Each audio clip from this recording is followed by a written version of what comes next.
Welcome, everybody, to the Scrumptious Unscripted Game of Thrones podcast. This week, we are discussing Episode 6 of Season 5, Unbowed, Unbent, and Unbroken. I'm your host, Kat, and with me, as always, is the good Sir Pappy. Good morning. This was quite an episode. Lots of snark, lots of terrible. Lots of WTF. It was definitely an evens episode. Yeah, so our theory is correct there. All the really big surprises are every other episode, and the middle ones are just there to drive the plot. Weird. It is weird, but we'll stay on some semblance of order here. We started with my mortician Arya getting smacked around and told to get back to work. Well, that's what you get for wanting to play the game. She did ask for it. Yeah, she wanted to play the game, and that's the game. You have to be able to lie convincingly. And I did like the part where she mentioned how much she hated the Hound, and, oh, you were lying to yourself, Arya. Sorry. Yeah. I don't believe you. Whack, whack, whack. Oh. Yeah, so these guys are so good they can even tell when someone's lying to their own heart. Yeah. So Arya, I doubt she had any kind of crush on the Hound, but I definitely believe she respected him at the least, because otherwise she would have run away at one of the 15 chances she had. Yeah, they definitely had some form of weird friendship. Even if it's just by necessity. They had a deeper, relationship than just, I'm taking you somewhere to sell ya. She was adopted by an abusive alcoholic who also happened to teach her everything she wanted to know, i.e. how to murder. Yeah. So, she got to also go to the antechamber of faces. Yeah. Hey, heads will roll if this place ever falls apart.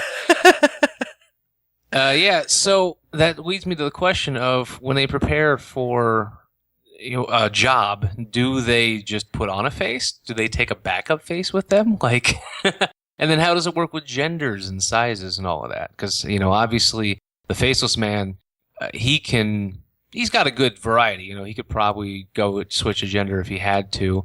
And because of his age, he can play a lot younger, a lot older. But Arya would be pretty limited to maybe just the girl she helped murder. Yeah, I thought that was mighty convenient. Where it's like, oh, you look about exactly the right size. Huh? Yes, and I do know that they're going to test her here by removing some of her sensory organs, like they said in the show. Blindness, deafness, and all of that. So that'll be pretty interesting. I'm still a little confused as to why that needs to happen. To sharpen your other senses. Can't they just put earplugs in? I feel it's extreme. This is Game of Thrones. You really think they're going to do earplugs? They'll probably put some kind of worm in there that'll burrow its way in and can only be removed after 6 months of feeding. Ugh. Ugh. Thank you. I needed that. My pleasure. So, away from Arya and her future horrors, let's go to your new team-up of Team Daddy issues. Yes, with scales. Yes, now 100% scalier. Yeah. No, 50% scalier. Well, he's going to be 100% scale soon enough. Yeah, but he's part of the duo, so it's still 50% scalier. Well, we hope. Is that what he's going to do with the slavers then? Just, subtly rub his forearm against all of them? Just give him a Mormont bear hug. Hey, nice to see you. Yeah. This happened in the books as well. So far they haven't gone the exact same way, and I'm kind of happy for that. A lot of people seem to have a problem with this episode diverging so much from the books, but I'm just like, this is great. Well, there's 50 less people to worry about, and I'll bring it up again next episode if my hopes come true. But I think this version of them being captured by slavers is going to be much more efficient. I feel like they've talked their way to the fighting pits. Dragon Mama just reopened the fighting pits, and I feel like she's going to want to see how that plays out. Or at bare minimum, Dario's going to be there. But I'm thinking more like the Roman style, arena. So Dragon Mama might actually have to be there to open the games. No, she'll have to be there. She'll be in the Emperor's. Like the old school Coliseum, like the Emperor's seat. She'll be the one overseeing the fights. Whether she wants to be there or not, at this point she has to show up. So I feel like we've just fast-tracked everybody to bump it into each other. Dude, I know that they were pushing both novels into this season, but I was wrong. I thought maybe they were going to eke them out into 2 seasons, but they are going to roll up every single plot point this season from both of those books. See, this is one of those where I'm sure that the internet's going to have their way if it's deviated so far from the books, but yeah. I don't know anything about this. I don't know anything about the books, so I'm just looking at it as like, yes, we're getting to the juicy gossip time, I'm just going to keep saying what I've been saying. It's two forms of entertainment for the price of one. And they're both very different now, but according to George R.R. Martin, they both plan to end the same way, and I'm fine with that. I get to see it's like watching an alternate universe, and I'm fine. I'm absolutely enjoying the hell out of it. And so, speaking of enjoying things, let's skip down to Dorne real quick before we deal with all the Cersei fun. Skippity, skippity, skippity, skip. How about that convenient timing? That was mightily convenient. That type of convenience can only be found in television programs. I'm just glad that not only did Jaime and Bronn get there in time to prevent the, kidnap of his quote-unquote niece, but wink, we wink. also got there soon enough to interrupt the horrible teenage love makeout session. That was what I was most excited about. I was having make it stop. I didn't bring a puke bucket. I am bummed that we didn't get to see our bodyguard use his axe yet, but it was a cool fight scene before all the guards showed up. I liked how the whip snake. That one. Yeah, how she kept it in between. She was trying to help out both of her sisters, and that was pretty neat. Well, that kind of makes more sense to me, because I was thinking you fight with a whip, so it makes a little more sense to me. She's in more of a supportive role. Yeah, so now the big question is, will Bronn die, or is he going to just lose his arm to the poison that he so obviously got? Yeah, no, they threw that right in your face, where it was like, oh, he got nicked by this short-haired one. Yeah, on the plus side, if he loses his arm, that means him and Jaime have a lot more in common. We just need to get him a burlap sack. The 3-armed race. Yeah, the 3-armed race. Who will win? Now, it was again, very similar to the books, only actually this one was a little more bloodless, which is kind of surprising. In the original Myrcella, the Sand Snakes were more numerous, and Myrcella was guarded when they went to kidnap her, and one of the guys at the Sand Snakes had recruited apparently never told anybody he wanted to kill her. So he ended up slicing off one of her ears, I believe. And so this is nice. We have one less appendage lacking Lannister. I think one is enough right now.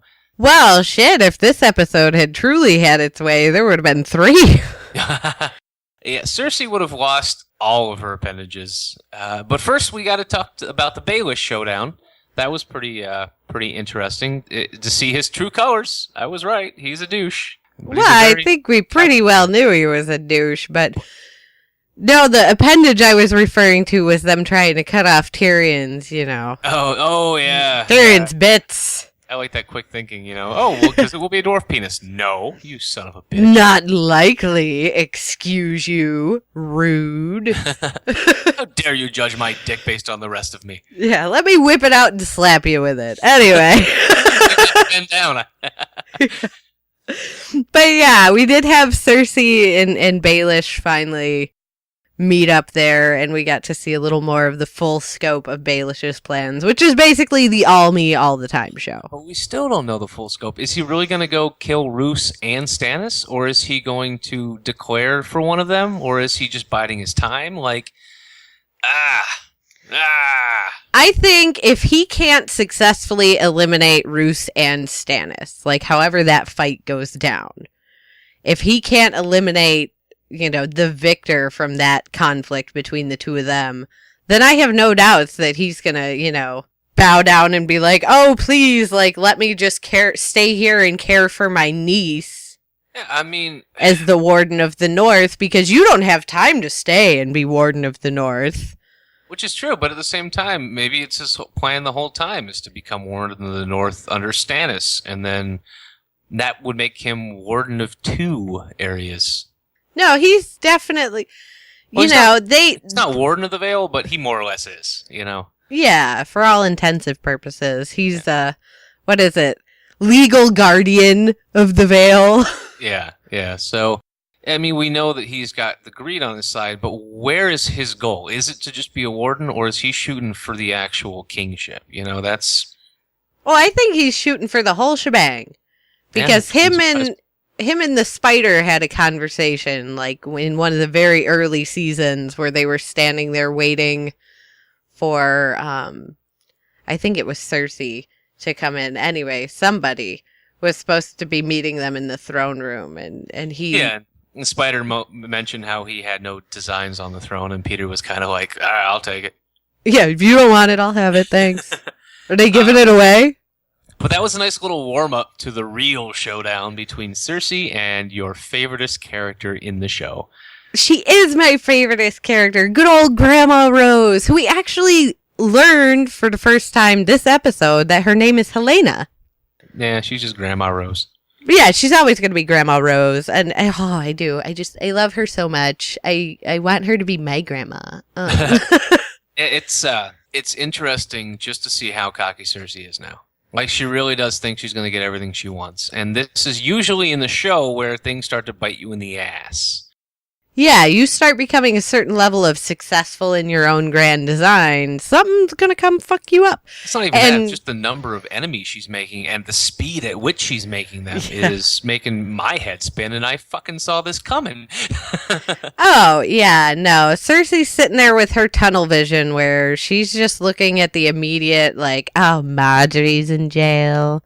Yeah, and that's the other boy's in jail, so I don't have to marry him, and... Yeah, it's very interesting how that they did this in the show, because originally Cersei had Marjorie arrested by the Sparrows under suspicion of being a whore. Because Cersei's son wasn't old enough to wed in the books, so she spread rumors that Marjorie was sleeping with everybody, men, women, dogs, goats, whatever she could get her hands on. And that's how she got Marjorie arrested. This one was actually a lot more sly and subtle, just perjury. Yeah, set it up in such a way where she knew she would lie. Yeah, because I'm sure Cersei bribed that guy. Because you consider the punishment by the Sparrows is pretty harsh, yet the witness seemed pretty damn calm. So pretty calm and pretty well taken care of compared to Loras. Yeah, so now that's the question is... Did Cersei promise him something? And the next big question is, are the Sparrows actually going to let that happen? Because as far as they're concerned, this guy just... willingly admitted to being a buggerer.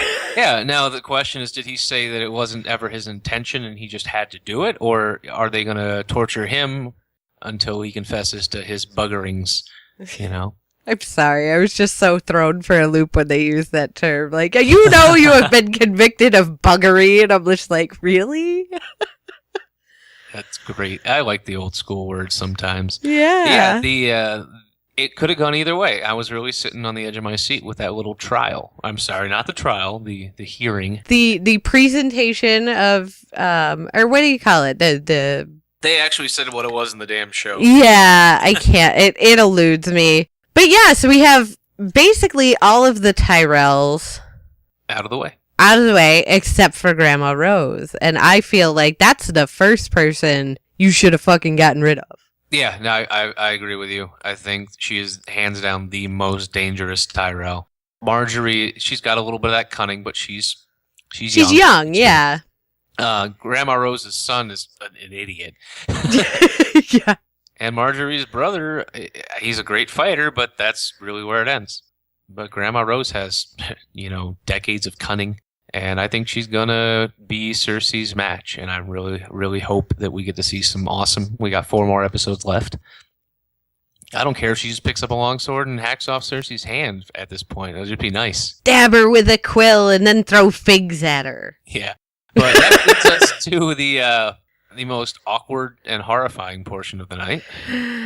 And, do we have to? We should at least mention it, but the internet has blown up on this. I would say even more so now that they have set that precedent with the Jaime Cersei forced sex scene. Now here they tried to taste it up a little bit by not actually showing what happened. but by instead using some pretty impressive acting on the part of Reek. Sound effects and that face. But now I read some of the interviews with Sansa's character. Yeah, the girl who plays Sansa, and she was very her real life character. Excited with it. She's like, I think this fleshes out my character. I think it gives her more purpose. I think it and again, I'm just summing up the whole of all parts. So forgive me. I'm not trying to put words in her mouth, but in her interview, she seemed like she was pretty eager to do it because it was a challenge. And she doesn't seem as bothered by it, and maybe because she knows the rest of the season. But I know a lot of the internet's up in arms over the fact that yet another rape scene occurred in Game of Thrones. And it wasn't in the novels, so why? Yeah, there were a million different ways to show how horrible Roose Bolton is. Or not Roose Bolton, Ramsey. Yeah, Ramsey. Yeah, Ramsey. Person. This was, I mean, hands down, like it or not, this was pretty damn effective. And I'm trying to keep my words short here because I don't want anyone to try and misconstrue what I'm saying. But what they did in the show, they did in the show. I was not part of that decision-making process. I'm not a fan of any main character or minor character being forcibly sodomized. But at least it seems like they might have learned a little bit from the last time they did this on screen.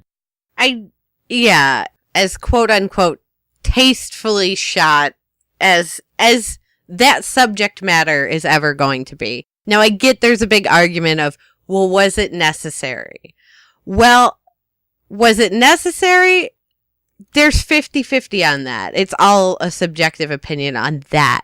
However, was it true to form for Ramsey as a character? Yes. Yeah, once you got them married, there really was nowhere else to go with it. I mean, the only other option would have been torture. And that's, I mean, they're both horrifying. I've never been tortured or raped, so I could never try to compare the two. But yeah, once they married her to him, I guess you knew something awful was going to happen. Yeah. Period. And if anybody went into that thinking, oh no, he's going to change and be a better person. Yeah, you weren't paying attention. Yeah, you don't get his character at all. And it's not just him as a character, frankly, as we've well established on this podcast. The Boltons as a whole are the douchiest motherfuckers that have ever lived in this realm. Period. So whether Peter Baelish defeats them both or not, as long as he doesn't throw behind Roose Bolton, because I would like to see Ramsey and Roose both dead by the end of the season. That'd be kind of... I'm all for it. But again, I say stuff like that, and I just feel like that opens up the door for somebody far more terrible than either of the two of them to roll in next season. Yeah, which is a distinct possibility, but fortunately, in the novels, there aren't anyone worse than them. Well, that's all the way good. To the Basilisk Islands, where they're cannibals. And even then, I feel like as long as they're killing them before they eat them, it's more humane. Then I flayed him alive in front of his wife and then flayed her in front of their child. Like, these people are severely fucked up in the head. Yeah, no, they're bad people. And what's even worse is they're bad people who just don't give a shit. Yep. And, I mean, if anybody went into, oh, well, Sansa's back in Winterfell, everything's going to be fine. No. Yeah, I'm glad that there doesn't seem to be a pause over the holidays, because I really am... Now I feel more invested in seeing these last 4 episodes. I really want to see things getting cleared up. I'm really hoping, certain things happen. But it's rough. It is. Like, all the good characters are going through the worst times this season, if you think about it. The ones that we thought were going to make it, Tyrion, Jon Snow, Sansa, and Arya, they're all going through their own special hell in the same season. Yeah. No, I'm hoping it's going to get worse before it gets better scenario for this season in particular. Like, we've already gotten pretty worse, so it can only feasibly get better. Yeah. But with this show, I mean, God, half of the people whose storylines have quote unquote gotten better, they're dead. Yeah. So, well, it was the end of the pain. Yeah. So take that for what you will. No, I think episode 9, again, true to our typical kind of formatting for the show, I think episode 9 is going to be the Battle of Winterfell. Siege of Winterfell. Yeah. And 10 will probably spend too much time at the wall again, but que sera, it is what it is. I don't know. It all depends on where we go. I'm happy, given this episode, that it does not look like they are taking next week off, because that's really a terrible note to leave it on for 2 weeks. Yeah. Yeah, so here's to hoping we'll be back in a week with good news, not so bad news. I mean, it'll be an odd episode, so there'll be a lot of plot. But hopefully a lot of that plot will involve Sansa plotting to kill her new husband with the help of Brienne, which would be nice. I'm hoping. I'm holding out a little bit of hope that mayhaps, Theon's going to get a little bit of Theon back and finally stand up for himself and for Sansa. Like, do right by that family. It's the least you can do. I'm with you. And seeing him have actual emotion at that, it looked like for the first time, Ramsay's treatment of someone else overwhelmed him. And that was kind of nice to see because Reek's been doing some bad shit at the behest of Boss Man. Yeah. I would like to see them, and again, even if it resulted in him dying, which I think it most likely would. I really don't see him living past this season one way or another. There's my prediction. Like, I put that on the podcast. So right, it's in stone now. I think Theon's going to die by episode 10. By the end of episode 10. There you go. That's a bold prediction. It is, but I'm going with it. I don't see too much that they can do for him. It looks like they're building up towards a little redemption arc here, and yeah. But as for me, I guess I'm on more neutral ground. I'm in no way happy they did what they did in this episode, but there are a lot of angry people out there right now, and I completely understand why. But I don't know, man. I don't know. It's hard to put into words other than. It's rare that I am out of vocabulary. It's a show. They obviously, wasn't put in there for entertainment value. It was put in there for character development and for story. And I have to hold out some level of belief that it's going to be important to Sansa's storyline. Otherwise, they wouldn't have done it. Yeah, but that's about the long and short of it. You can justify it.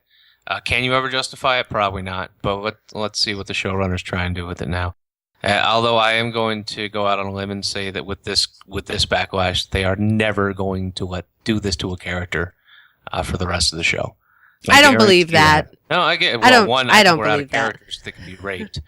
Well, there's always room for arguments there, but I won't go into that. I've been watching too much Outlander lately, and they'll rape anybody on that show. Like, internet, go be mad at that show. They rape somebody every fucking episode. That's a weird thing for your show to do. Yeah. Well, it's a show based off of a really weird romance novel, so you kind of get what you pay for. I'm not sure that romance and rape really need to be on the same page, but yeah, I won't watch Outlander. Thanks for the suggestion.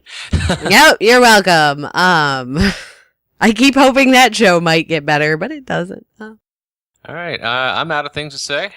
How about you? Yeah, no, I think we've covered everything. Moral of the story, remember, kids, if you need a thought to cheer you up, Tyrion has a huge dick. Take solace, children. And he only likes people who like him. Yes. He only sleeps with the willing. I mean, this is more Tyrion, be less Ramsay. Well, in general. In life. Yeah, always. Always. Like, not even this particular circumstance. Always be more Tyrion than Ramsay. And I think that's a great note to end it on. All right. Good night, everybody. Thanks for listening. Take care. We'll see you all next week. If there is a next week, we're still a little questionable on that. But if you enjoyed this episode, please feel free to give us a thumbs up, a subscribe on the YouTubes. And if you like this episode, you can find all of our episodes of this and every show we do at scrumptiousunscripted.com. So this has been Cat and Pappy, slightly traumatized, a little wordless, but not too wordless because we still went 20-something minutes, so... Yeah, even when we don't have much to say, we still have much to say.